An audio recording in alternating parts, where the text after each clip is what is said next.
ఈ ప్రాంతంలో ఇక్కడ బసవతారక నగర్లో నివసిస్తున్న వడ్డేళ్లకు ఇక్కడనే వాళ్ళు కోరుకున్నట్టుగా 120 గజాలు ఇవ్వకపోయినా పర్వాలేదు, కనీసం 60 గజాలు ఇట్లా 60 గజాల డబుల్ బెడ్రూమ్ కట్టుకోవడానికి పట్టాలు ఇవ్వాల్సిందిగా వాళ్ళకు అనుమతి ఇవ్వాల్సిందిగా వాళ్ళు ఏదైతే విజ్ఞప్తి చేస్తున్నారో ఆ డిమాండ్ రాష్ట్ర ప్రభుత్వం వెంటనే ఆమోదించాలి. మీకు అధికారం ఉంది కదా అని మీ చేతిలో పోలీసులు ఉన్నారు కదా అని చెప్పి ఈ పేదోళ్ళకి ఎవరు అండగలేరు.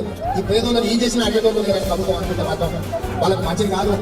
ఇక్కడనే చేస్తే ఉన్న పేదోళ్ళందరినీ తీసుకెళ్ళి చక్కగా ఎమ్మెల్యే ఇంట్లోనే వడ్డా వార్త చెప్పించే బాధ్యత కాంగ్రెస్ పార్టీ. ఇవ్వకపోగా ఇవాళ రేవంత్ రెడ్డి మళ్ళీ 2025 సంవత్సరంలో ఆయనే ముఖ్యమంత్రిగా ఉన్న ఈ సమయంలో మళ్ళీ ఆ 200 గుడిసెలను కూలగొట్టిండు. మనం చాలా క్లియర్గా లాస్ట్ వీడియోలో అన్నీ చూపించినాం. పాపం ప్రజలు మళ్ళీ ఇప్పుడిప్పుడే ఆ గుడిసెలు మళ్ళీ ఏదైనా సెటరేట్ చేసుకొని మళ్ళీ అందులో ఉండే కొంత ప్రయత్నం చేస్తున్నారు. భారీ వర్షం పడుతున్నది, అయినా మనం ఇక్కడ వీడియో చేయాలి. చాలా దూరం నుంచి మనం ఇక్కడికి రావడం జరిగింది.